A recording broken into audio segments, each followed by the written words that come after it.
Let's finish building that place with the two opposing dams. We will build a new sunken, partially underground custom train station, do some final details to one of the dams, and then build a cozy little city expansion. Welcome everyone back to Asturis City in City Skylines, and let's jump right into building. So the goals for this place are pretty straightforward. We just need to finish this place and fill all of the remaining places. So that includes, for example, this little riverbank area and this flat ground over here next to the older dam and the older dam itself, because it has the places on top of it completely empty. So we are going to do some kind of industrial areas, just like on the other side of the river, and also some kind of like a train station that's going to work with that bridge we prepared, the custom pedestrian bridge that we prepared last time, and it's also going to work with some kind of residential area that we will provide here. And that residential area, of course, needs to be connected to the rest of the city. So I'm preparing this railway first, and I was not exactly sure how I'm going to connect it to that place. How am I going to twist it along the river? As you can see here, I'm playing with the network multi-tool, and I'm just trying to create some interesting looking bends along the river. I don't really want to run it completely straight or with just a single bend or something like that. And we have to somehow end it by the dam. Well, actually not end it. We have to go through the dam and just kind of outside of the city. I'm only going to indicate that outside connection, but I won't really build it. I'm just going to make it look like the railways are just aiming outside of the city, right? Gameplay wise, there is not much reason for an outside connection like that anyway, and it would just create a whole bunch of issues. Now, at first I was thinking that I am going to get away with simply putting the railway on top of the older dam, but that actually proved to be impossible because it is very, very tall. And we are not really starting this railway very low, but in order to achieve some kind of reasonable grade, I could not do it. I was looking at some like 4 or 5%, which is, you know, okay-ish for some kind of metro, for example, like we have over here.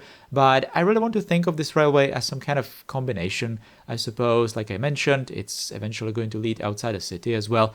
So maybe it's going to see some kind of different trains, and I just kind of want to make it a little bit more universal. So I decided, because we have that like a stair on the older dam, we are going to put that railway on that stair. It's kind of going to cut into some of the structures of the dam, like for example those like pillars, which would probably have some kind of like outlet pipes running through them. But you know, visually it's kind of working to have the railways go through it. So, you know, I did it. It's actually looking kind of nice. It's creating some kind of verticality in that area, which was quite welcome, surprising, but welcome. And it is going to present a very interesting opportunity to create this train station right here. So it's not going to be just an ordinary flat train station, but it's going to be sunken. As you can see, it forms this rather deep valley. And at this point, when I was doing this on the live stream, I had no idea how I'm going to do it. But eventually I decided that we are going to use this particular building. I believe that I used exactly the same one for Aurelia's airport back in the day. And it's a very futuristic looking building. This time I decided to make it custom by converting into procedural object and making it into something even more customized. So as you can see, I cut a hole through the middle of the building. There was just some kind of glass facade, so that was not a big deal. And it's going to form like an entrance underground. Like I said, this train station is going to be partially underground. It's probably not exactly super clear at this point. I guess it was not exactly all that clear to me as well. But as you can see, I'm raising the roof, and that roof is basically going to be the only thing at the ground level, yeah? So the entire building is going to form some sort of a retaining wall as well. So if you imagine it from this direction that we are looking at it, that's going to be like a tunnel entrance, like a tunnel portal for the railway, and the entire train station is going to be partially underground, like I said. On this side, it's also going to be it's kind of like a weird situation if you imagine it. If you imagine this train station divided into like 4 quarters or 4 quadrants, then only one quadrant is actually going to be open. Yeah, the one opposite from it, there's going to be like a partially covered platform using the elements from the building, and the other half of the station is just going to be that retaining wall that I mentioned. I'm probably explaining it, way more difficult than it needs to be, but you will see when it's going to approach the finished state. All right, so at this point it was just a whole bunch of procedural objects work really with the train station building. You can probably imagine that because I had to play around not only with the scales but also with all the vertices, make sure that all the facade elements kind of still look good after all these changes, and also I had to just change some kind of like door positions on the buildings and all these different kinds of changes. I'm not even showing it all in the time lapse. It took a really long time. At first, I have to admit, I was actually thinking that this episode is going to be only about this train station project, and I'm going to leave some of the other areas for later. But the train station will be just a little too alone. So I eventually built some kind of neighbor buildings for it. All right. This is exactly that process that's eventually going to make it a little clearer how I intended it, yeah? So just covering that actual gameplay tunnel entrance with that grass network. Now, the rest of these terrain changes that I'm doing around this place are usually done with the terraforming networks. So I'm going to put a whole bunch of terraforming networks in this place and just twist them and bank them with the node controller. And also these pedestrian paths are going to also kind of do some sort of terrain changes. As you could have seen there, they were making some of the cliffs change positions. As you can see, the entire station is 4 tracks, which is something I didn't do in that brutalist area before this place, which is basically like the next stop from this area towards the city. I guess I should have. I kind of didn't because it wouldn't work there. It would just make the train station a little too wide. In this particular place, we were a little more free for this kind of layout, for this kind of choice, and it definitely makes sense because, as I was saying, I am thinking that this railway is probably going to continue off the city, so it's just going to have these kinds of like bypass tracks in the middle for some kind of express trains that are arriving into Asturis, although not really from far away because that's the high-speed railway. That's the purpose of the high-speed railway that doesn't even have any stops on the map apart from that main stop at the transportation hub in the middle of the city. So I suppose that these like gravel tracks, let's call them, they are just intended for the short range transport. But still, I suppose that the bypass tracks should have been added in that previous area. It's just something that I will have to keep in mind for the future stations where I will definitely do that.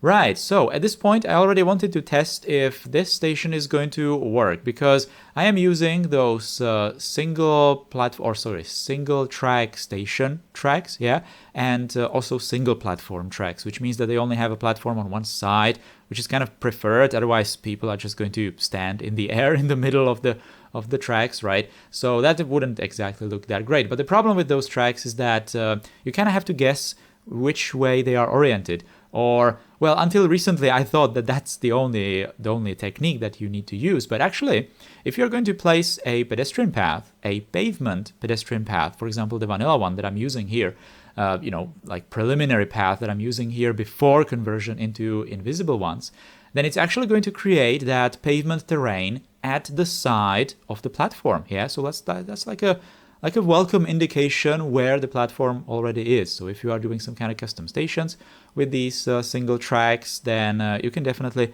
use that to your advantage. Now, we are going to take a look at this residential area, and here I would like to first explain how I arrived at this particular design and how I'm not exactly actually planning these kinds of things because they kind of present themselves after I decide some, basic requirements for these areas, of course.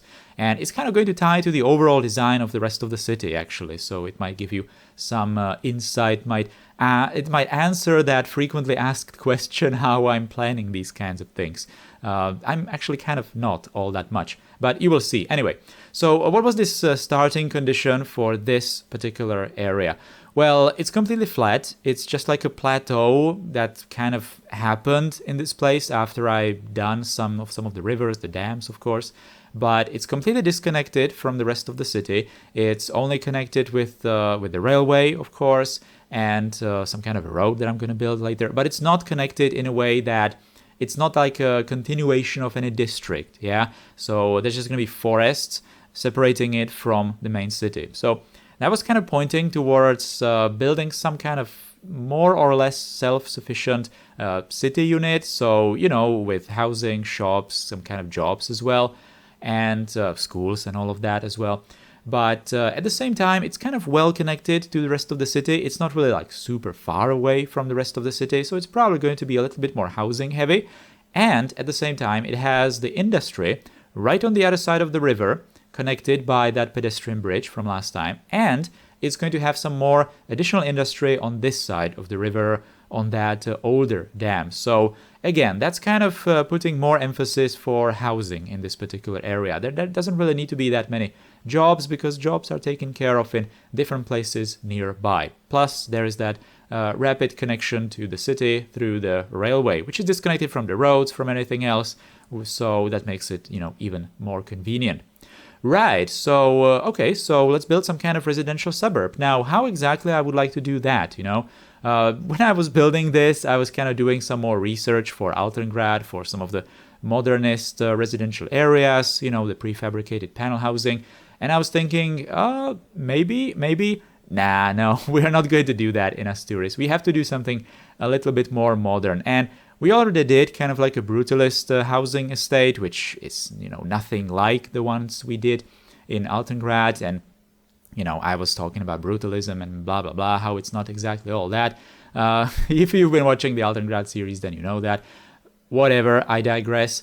For this particular place, I wanted to do something a little bit more classical, yeah, like some kind of classic city layout. So I was searching for some kind of packs of buildings that I could use for this particular area, and at that point I still had no clue how the layout is going to look in that place. All right, so I was just searching buildings and I came across the pack of those particular houses that I was placing there, and that pack of buildings had a 45-degree corner. And this is like super clear, right? This is crystal clear. If you have a 45-degree generic looking building in like a pack of buildings, you have to do a star-shaped square, yeah? You have to do some kind of a star-shaped pattern, and it's just going to radiate these main avenues from it. The 45-degree buildings are going to be built at the forefront of the blocks, and, then you're just going to build from there, basically. So that's the design process, kind of, and it's exactly the same thing for the rest of the city, really. So it's actually the entire premise of Asturis. I was just looking at the workshop, I saw the space elevator, and I thought, hey, can I just, build a city around it? And, well, there is Asturis. So that's how I'm kind of doing things. I'm just downloading the assets, I'm looking at them and thinking how I can use these, yeah? What kind of patterns I can build for them. Because obviously in real life, it's done the other way around. You are designing buildings, depends on the area, obviously, depends on the style and whatnot. If it's like a super planned neighborhood, then it might be the other way around, maybe. But in City Skylines, if you are not like an asset creator who makes, hundreds of assets, then you will always have to use what's available. And you cannot really control that unless you make the entire city from procedural objects, but, no one does that. You cannot even do that because FPS and all that. But, you have to use what you have. And so you have to use the buildings, and you have to adapt the infrastructure and the rest of the city to them. So if you have a 45-degree corner building, then you need to provide 45-degree corners for the streets. And that's exactly what I'm doing right here. And that's exactly how I'm approaching different parts of the city as well. So, for example, the main transportation hub, there is, for example, that like a circular building on top of that. Again, it's a building that already exists, so I just, placed it there and then just worked my way around it with all the detailing and everything else. There are, for example, all the buildings around that what was it called? The valley, the Tram Valley area, you know, a couple of episodes back. So again, that place was built pretty much after or rather detailed after I placed all the bigger buildings that outlined the place and made it clear how it needs to look. Yeah. So it's absolutely pointless, really, in City Skylines to do some kind of master plan for some kind of city blocks or whatever, because you're never going to find buildings that are perfectly going to fit those. Yeah, you can look at real life. You can, for example, say to yourself, I'm going to copy paste some of these patterns from real life. But if you're not going to have exactly the same buildings, then you cannot really do that. Yeah, it's just not going to fit. It's going to look kind of weird. So I suppose that this is probably the best approach. Well, I suppose it's the only way that you can do these kinds of customized, seemingly customized builds in City Skylines. You have to not really customize the buildings all that much. You have to fit the infrastructure to them.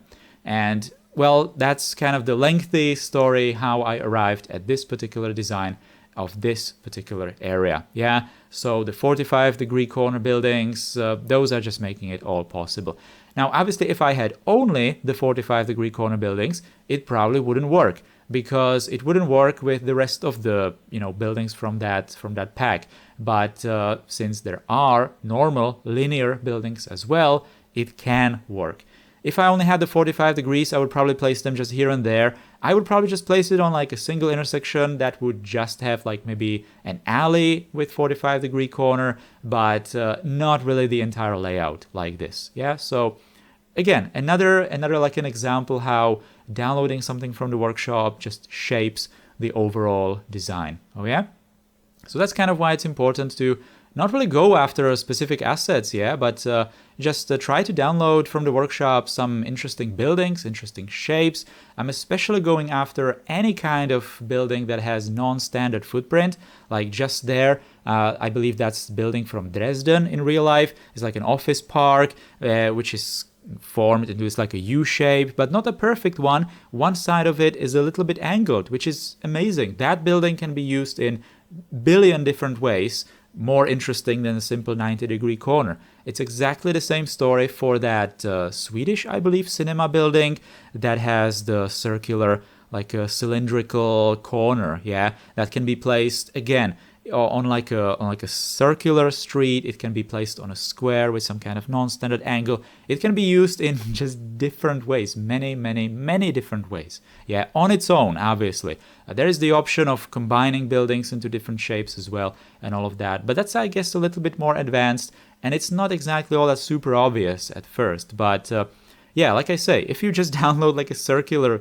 building, for example, from the workshop, it's kind of going to like nudge you in the direction of not really building a 90-degree corner, yeah, because it should fit that infrastructure.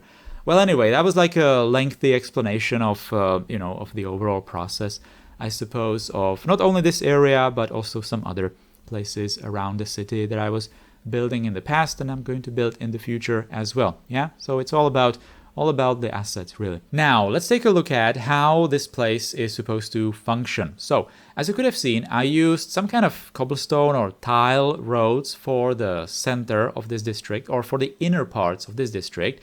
And that is because I'm thinking that the entire district is going to be pedestrian only, except for some resupply vehicles, emergency vehicles, and all of that, of course. But cars are going to be only allowed to enter the district on the main road here at the roundabout, and then go around the entire neighborhood on these black asphalt roads.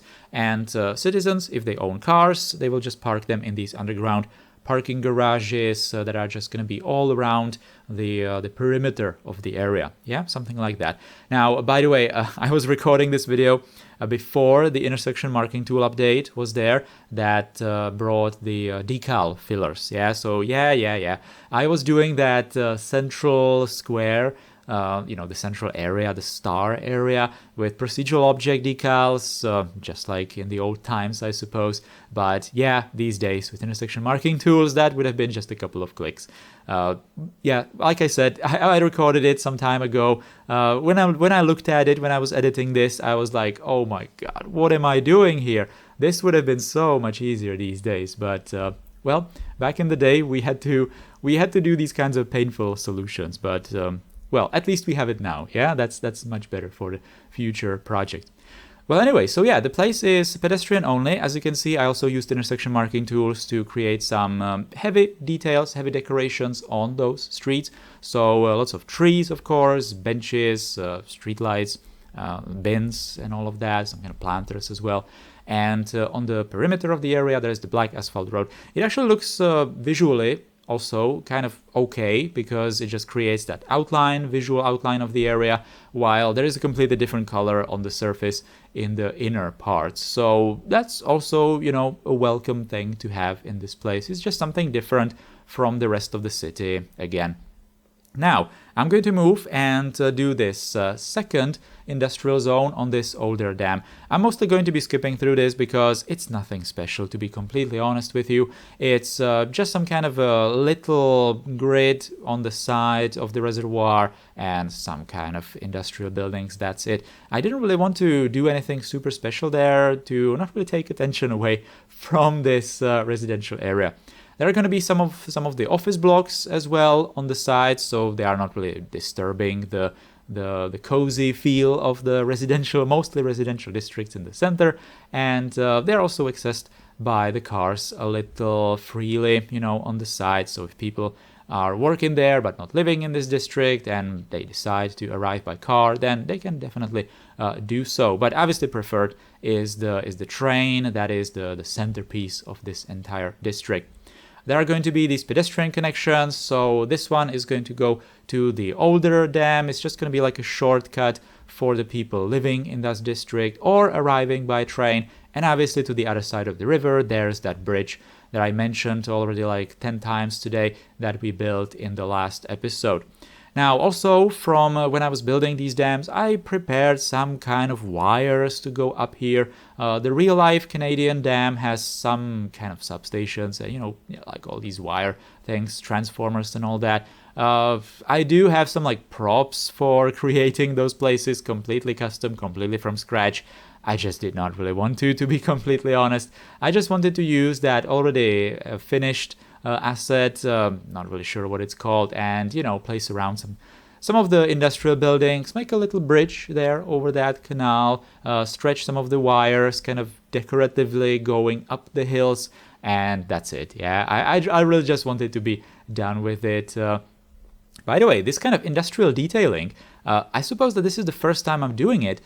This is amazing how you can these days use the resizing of props, yeah, especially these industrial props, all these kinds of tanks and I don't know, pipes and whatever equipment.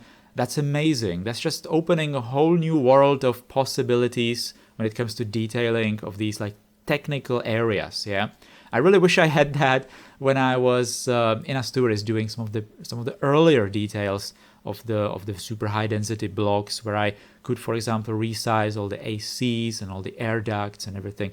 That's amazing. Yeah, that's just great. So all of these different tools that we have today, yeah, the resizing of props and the intersection marking tool update with the decal filler, that's so great. Yeah, it's just going to make these things so much easier for future projects. I'm really looking forward to it. The decal filler is definitely going to be much more useful in Altengrad, but as we could have seen, there are going to be from time to time some places in Asturis where that's also going to be very, very useful. Right, so this is probably my favorite view of this entire area. That's just going to tell you the verticality of the place, how the station is placed on this like a sloped area, partially underground, all of that. It's just something non-standard, something completely new, you know. I have built countless of custom stations already, but still, there's just something new to build still. That's really good. This actually turned out looking really good as well. It's kind of like an office park on the side of the entire area, just a bunch of those office buildings, each of them a little bit differently sized, and all connected with that pedestrian path with maybe like an indication of a little square in the center. this is actually surprisingly also great. I was afraid that the railway through the dam on that stair is going to disturb the detailing a little too much, but no, it's actually working with it rather well, and it's just again creating some kind of verticality, how we have the road on the top and the railway on the stair, and obviously it's a dam, so it's super tall and all of that. So overall, it turned out looking okay, and we are completely done with this entire valley. Everything around this river is completely done. We are just done. Yeah, we are just now going to move back into the city and continue building there, while this is going to be in the background. And yeah, looking completely done. I know I said it already, but that's just the most satisfying thing in these kinds of detailing projects, you know, when things are done and you can just see them in the background. They are just there. They are providing the quantity, and it's just looking good. Okay, I'm really satisfied with looking at these kinds of zoomed out shots with some of the larger places being complete. Oh yeah. So that is done for today. Next time we are going to go back into the city, yeah, for sure. I haven't decided which part of the city yet, probably something related to trains, but we will see. Thank you for watching today's Asturis episode. Hope you liked it. If you did, then please do all the algorithm things. Again, big thanks to all the channel members, and I will see you next time.